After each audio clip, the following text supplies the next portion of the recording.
Hello lovely students and welcome back to English with Lucy. Recently I sent out a survey to my students and over 40% of you said that you are working towards a B2 level of English, and it made me think, why? Why does everyone want to have the B2 level? Today I have got a test and a lesson for you. I have created 10 questions at high B2 level. This test will show you if you currently have a B2 level, or if you're close to achieving one, or if you have some way to go. I have 10 questions. It's a mixture of both grammar and vocabulary. We're going to do each question one by one and then we're going to discuss the answers. But firstly, why does everybody want this B2 level of English, and what is it? What is the B2? B2 is regarded as an upper intermediate level of English as defined by the CEFR. In my opinion and experience as a teacher, the B2 level is really where you start to become fluent in English. You move from being a learner of English to a more confident speaker of English. When you have the B2 level, you will be able to spontaneously interact, which is what lots of people want to do. They want to join in conversations. You'll be able to follow more complex conversations. You'll be able to speak without too much strain, without thinking too hard. Life just becomes that little bit easier when you have the B2 level of a language. Before we start the test and the explanations of the answers, I would like to tell you something really exciting. I'd like to make an announcement. We are launching our B2 English program. If you would like to learn more, click on the link in the description box. Let's get started with the test. Just a disclaimer that this test is meant as a guide and not as an official certification. Remember to share your scores and results in the comment section. Okay, first exercise, take a look at this sentence here. I chatted to my best friend from childhood about our first day at school last week. Now we have another sentence and I want you to complete it. Chantal and I took a trip up Memory Avenue, around Memory Street, or down Memory Lane. Which option is correct? I'll give you 5 seconds.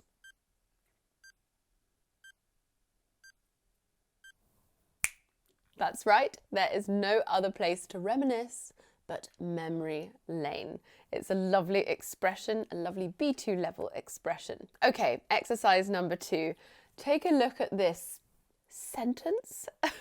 We need to rearrange the words to make a sentence. Here are your 3 options. I'll give you 5 seconds to choose which one is correct.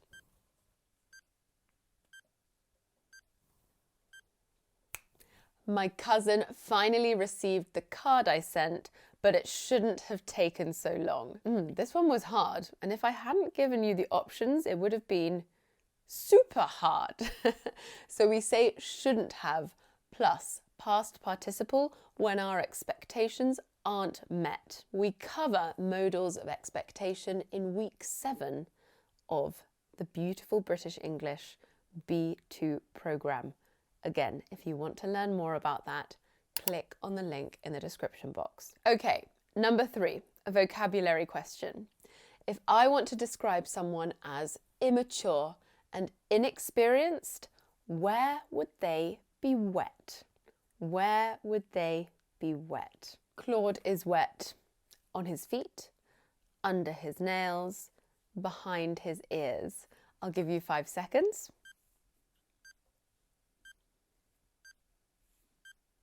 Behind his ears. C is correct. Yeah, it's strange but true. We associate being wet behind the ears with being very young. Now, I actually read that this expression comes from how the amniotic fluid on newborn farm animals lastly dries behind their ears. It could also be from mother animals or maternal animals licking their babies behind the ears to clean them. I think it's a really cute expression. Let's look at the next one, number 4. Take a look at this sentence. I'll put on my best clothes later, ready to go to an expensive restaurant. There's another sentence. Tonight I'm getting dressed up to the... Which number could I use? We have 9s, 10s, or 11s. I'll give you 5 seconds. It should be 9s. Tonight I'm getting dressed up to the 9s. Now, you would think that we would always use the number 10 to denote perfection, right? Well, not as far as dressing up goes. We dress up to the 9s and that's as good as it gets. However, being called a 10 is a real compliment. You're a 10, or you're a 10 out of 10. That means you're perfect. Okay, number 5. Let's take a look at this sentence. I need to give my friend some advice. I really don't think he should wear that strong aftershave on his date. What should I say to them? Which is the best option? You hadn't better wear that aftershave, you had better not wear that aftershave, or you had not better wear that aftershave. I'll give you 5 seconds to decide.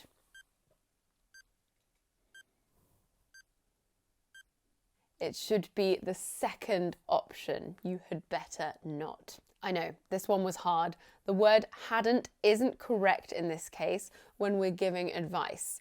We use had better plus infinitive instead of should, and had better not plus infinitive instead of shouldn't. We cover other semi-modal verbs like this in week 5 of the B2 course. Again, if you want to learn more, click on that link in the description box.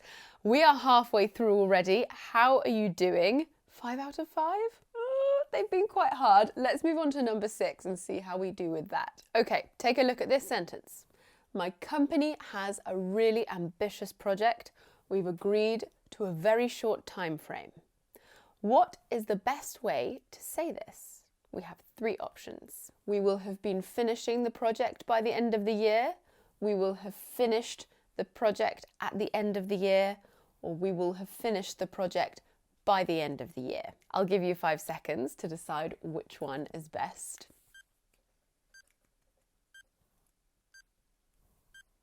It should be C. We will have finished the project by the end of the year.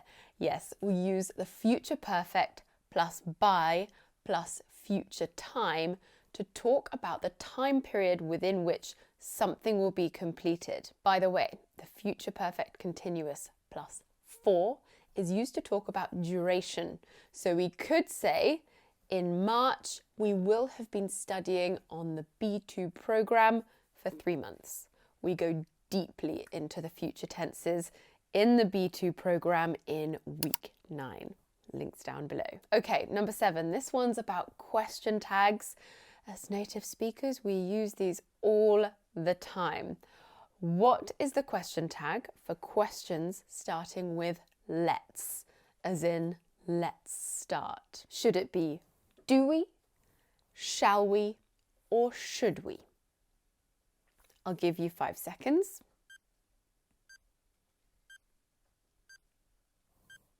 It should be shall we. It's interesting, isn't it? Most question tags are self-explanatory.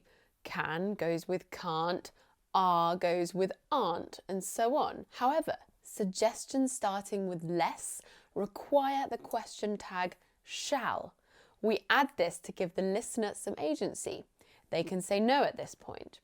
If this intrigues you, then there are more question tags in week 8 of the B2 course. The link to learn more is in the description box. Okay, just 3 more questions now.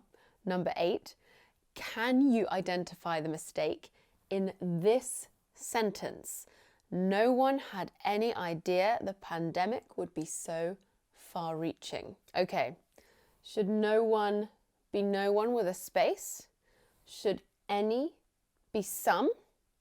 Or should far-reaching not have a hyphen and be far-reaching? I'll give you 5 seconds to decide. This one's a tricky one.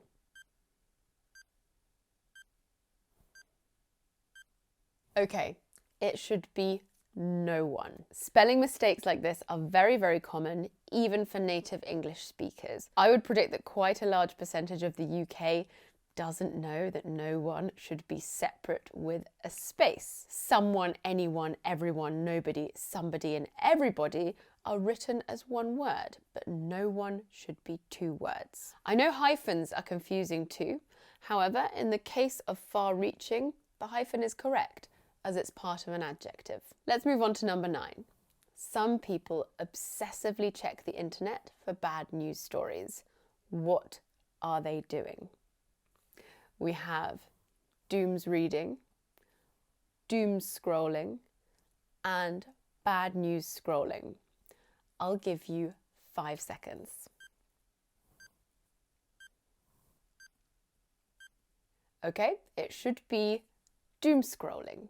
Doom scrolling. I can't believe that this is a thing, but it is, sadly. The English language is rapidly expanding to help us express ourselves in this modern, technological, digital world.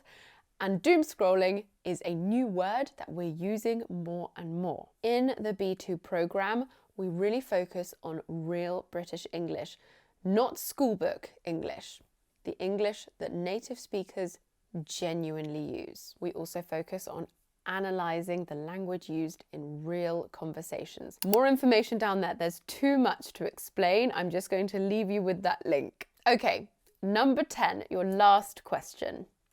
Read this sentence. I got to booking an appointment with my hairdresser. I'm seeing her on Friday. Which preposition fits here? About, at, or around? I'll give you 5 seconds. It should be around. This is a really nice phrasal verb, I think. To get around to doing something means to find the time to do it, which we all know can be a big problem. Now, I wonder, have I mentioned my B2 program yet and the fact that there's a link in the description box? One last mention is that we have absolutely filled this course with loads of useful phrasal verbs and idioms as well. The ones that we genuinely use in everyday conversations. Aside from that, we also have a huge focus on pronunciation throughout the course. We're going to eliminate your bad habits and rebuild great English pronunciation habits. We also have a huge focus on conversations. We take real conversations and we analyse them and break them down. You cover B2 level grammar, B2 level vocabulary, including idioms and phrasal verbs, conversation breakdown and analysis, and British English pronunciation. Everything you need to know is down there in that description box. Right, how did you do in this test? I don't expect you to have got 100% or 10 out of 10. If you did, a huge congratulations. Here are my rankings for today's test. If you got 0 to 3, firstly, well done. This was really tough, so to even get any is amazing. You should probably look to work towards a lower level before going for a B2 course. I also run a beautiful British English B1 program, and I've left the information down there. If you scored between 4 and 6, you are on track. That's a fantastic achievement. You're really doing quite well with your vocabulary and grammar there. If you scored between 7 and 9, congratulations. According to this very short, limited test, you are really working towards a B2 level. And if you scored 10 out of 10, get out of my classroom. You don't need me. No, I'm joking. If you scored 10 out of 10, that's incredible. Make sure you put it in the comments section below so that we can celebrate you and your achievement. Right, that's it from me today. I hope you enjoyed this test and I hope you learned something. Don't forget to connect with me on all of my social media. You can also check out my courses and you can take a look at my website englishwithlucy.com, where I have lots of amazing lessons and an interactive pronunciation tool. I will see you soon in another lesson. Mwah!